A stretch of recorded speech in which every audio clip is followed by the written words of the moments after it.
Tourists flock to Montreal. Canada's cultural hub has a je ne sais quoi like nowhere else in the world. To celebrate Montreal's 375th birthday, here are 15 facts that only Montrealers know. Subscribe to our channel and click that bell to travel with Babbletop. Winter's coming. For some inexplicable reason, Montrealers have somehow found a way to survive our dreary winters. Maybe we just make more of a stink about it than it actually is in reality. Wait a minute. No, I take that back. There are some mornings when the winter chill just smacks you right in the face as you step outside your door. It's so cold, some days it's painful to breathe. Your phone has possibly shut down because of the chill. You may have got frostbite as a kid. You have a shovel and ice scraper packed in your trunk, and you're a fool if you think you're not going to need them on a regular basis. When blizzards hit, we team up and help each other. Good Samaritans show up late to work because they helped push a damsel's car out of a giant snowbank. But if you think any Montrealer is missing out on their outdoor hockey session, guess again. Whatever the season brings, we've braved the elements. Somehow, we endure. Montreal winters ain't got nothing on us.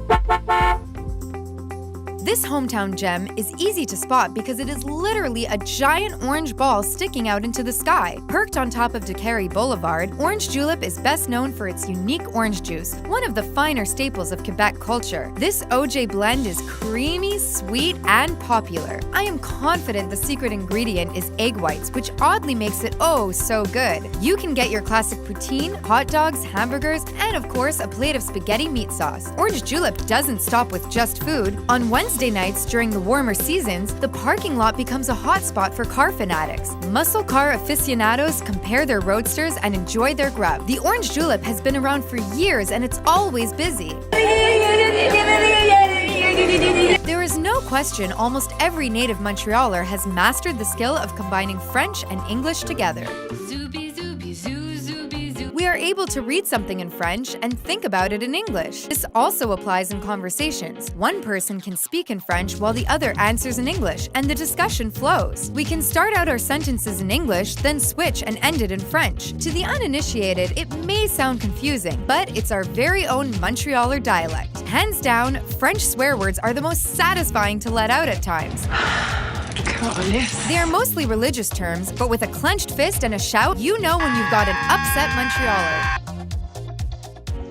Oh my God. We've all seen hypnotizing train wrecks, freshly turned 18 tourists hitting up Montreal for our legal drinking age and fun party scene. Most of us, though, have had our first drink before the age of 18, whether it was in your friend's basement, a public park, or even on a bus. It's rare to see us get so belligerently drunk because we already know how much alcohol we can handle. When our friendly American neighbors cross the border, it can get sloppy real quick. They're always down to party, to go hard, and to spend money, though. Asking all the locals where's the best spot to go out, they usually end up having a blast right before disaster hits. Regular sights include tourists projectile vomiting before midnight, bar fighting with a bunch of macho college bros, and of course, drunken chicks taking their heels off to walk home barefoot. Montreal is a great place to let loose and have fun, but we're judgmental about alcohol consumption. It didn't feel believable to me. It's like a goldfish wanting to be a shark. So keep it classy.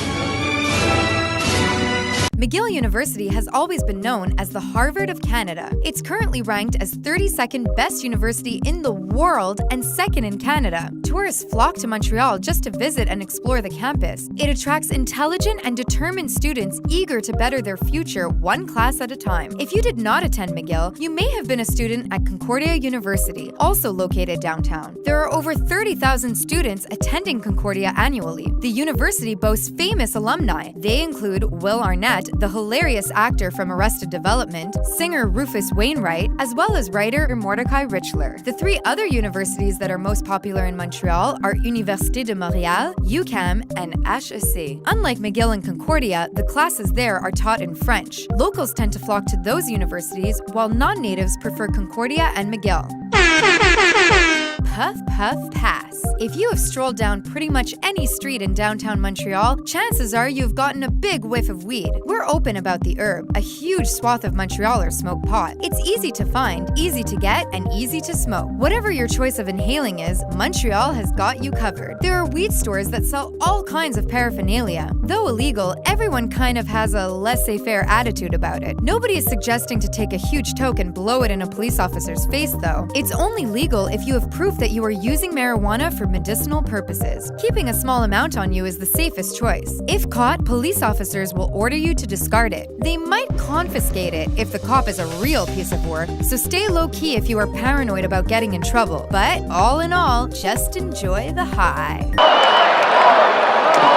Go, Habs, go! Is a popular chant in town, especially during playoff season. Hockey is a religion here. We live and breathe for the Montreal Canadiens. We talk about winning the Stanley Cup, the highest honor in the NHL, every time the team goes on a winning streak. True fans, though, will love the Habs even when they lose. No matter what, a certain energy sweeps through the entire city on hockey nights. On those nights, a Habs win or loss is written all over people's faces. But the best feeling is inside the Bell Center. We have one of the loudest and proudest group of fans in the NHL. Trades can have a huge effect on our hockey town. When superstar defenseman PK Subban was traded to Nashville, the city flooded with mixed emotions. Some were happy about Team Canada stalwart Shea Weber joining the team, yet a majority of us were devastated. Subban gave so much love to Montreal. Despite being an export, he was a Montrealer at heart. In his first game back in the city against the Canadiens, in an ugly Predators jersey, the entire Bell Center erupted in a standing ovation. It literally brought tears to everyone's eyes. It's not just hockey for us, it's a way of life. If you are a Montrealer and have never had a poutine in your life, we may question your birth certificate. Montrealers have stomachs full of fries, cheese curds, and gravy. To people who have never heard of this combination, you know nothing, Jon Snow. It may sound kind of gross, but somehow it works and is so delicious. La Belle Province has an authentic poutine, a typical Quebecer go-to if you don't mind the extra grease with your fast food. If you crave more sophistication, though, head to La Banquise. Located on Rachel Street, it's famous for being open 24 hours a day. It's a popular haunt among locals looking for a quick rub after a night out. La Banquise specializes in over 30 different kinds of poutine variations. You can order anything from guacamole and hot peppers to pulled pork and creamy coleslaw, each one better than the last. Forget about maintaining that slim waist and grab a taste of this cultural phenomenon ASAP. Locals and newcomers all know this Sunday's hotspot. The Tam Tams, colloquially known as Tams, is a weekly unofficial summer festival located at the foot of Mount Royal near the Georges-Étienne Cartier Monument. Everyone gathers around the main statue to enjoy the warm afternoon and music together. Musicians play their hand drums, hence the name, while performance artists do all kinds of cool moves. There are vendors selling all kinds of trinkets, and people relax with a few beers and joints and enjoy an all-around peaceful vibe. It usually starts late in the morning and goes on until sunset. Cops don't usually annoy anyone, even though alcohol consumption and mild drug use are pervasive at this countercultural event. Construction. As a Montrealer, you probably don't even want to read the word because you are just done with it all. Over the past decades, road work has become a huge problem for anyone visiting or living in Montreal. Orange cones and detours have become the norm in your daily commute. And it isn't only drivers. Pedestrians and cyclists too have to find new ingenious ways to get around because streets are so often blocked. If you somehow magically manage to avoid a roadblock, construction zone, or detour, consider yourself blessed by the commuter gods. Release the Kraken! Getting even a somewhat normal commute from A to B is quite rare nowadays. Meanwhile, many Montrealers have downloaded the Waze app, found secret ways around town. We've officially and unwillingly accepted that we're stuck in some BS traffic and giant never-ending construction site.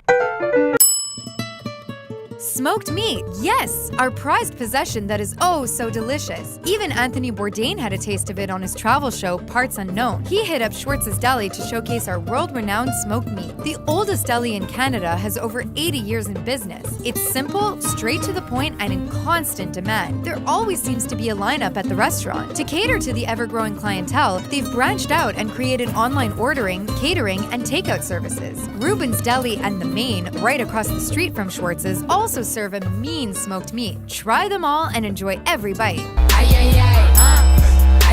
There's often no need for a weather channel or application because every Montrealer is a walking, talking weather forecast. It's almost amusing to find a dozen people on Facebook talking about that crazy hailstorm or that solar eclipse. For some reason, Montrealers have a fixation on reporting the weather. Wow, look at how much it's raining today. We're soaked. Or, I can't deal with this heat. I'm sweating way too much. Ahem. Come winter, you will be wishing you had a bit of that sunshine ruining your day again. It's a toss-up too with weather weather these days. We just had a tornado, for crying out loud. Who would have thought that our little Canadian city would be facing a random mini tornado? We never know what kind of weather or phenomena we'll be subjected to each day. Still, we're sure we'll hear about it from someone.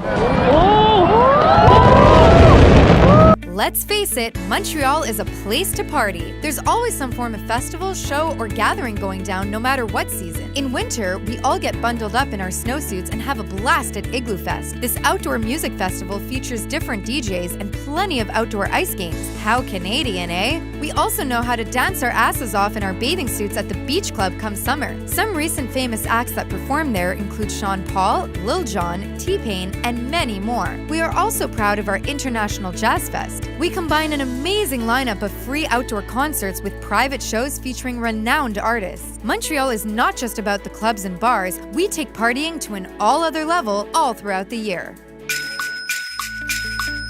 If you are one of the many who have swapped your car for public transport, you know it's both a blessing and a curse.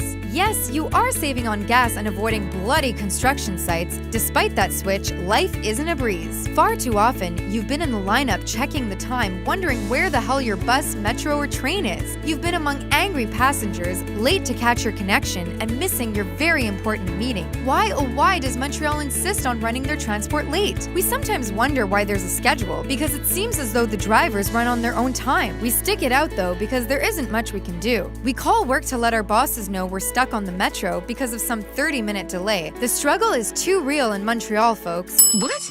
Why are you cutting to me? What did somebody say? We don't mind sticking our thirsty heads under the faucet to take a big gulp of tap water. Elsewhere, though, a fancy water filter jug is full and sitting nice and chilled in the fridge. In a lot of other places around the world, people avoid drinking water from the tap. Besides the occasional contaminated water warnings, the island of Montreal has a pretty clean record when it comes to drinkable water. There was definite concern when news broke that raw sewage would be dumped in the St. Lawrence River, even though it wasn't the first time it occurred. Don't get us wrong, though, the water doesn't come straight from the St. Lawrence River. There are 6 different water plants in Montreal that allow us to drink from the tap without a second thought. Otherwise, we'd all be walking around with an extra eyeball. So bottoms up, Montreal. Cheers to our beautiful city with everything we love and hate about it. Subscribe to our channel and let us take you on a magic ride to another city. With Babbletop, you'll travel without leaving the warm comfort of YouTube.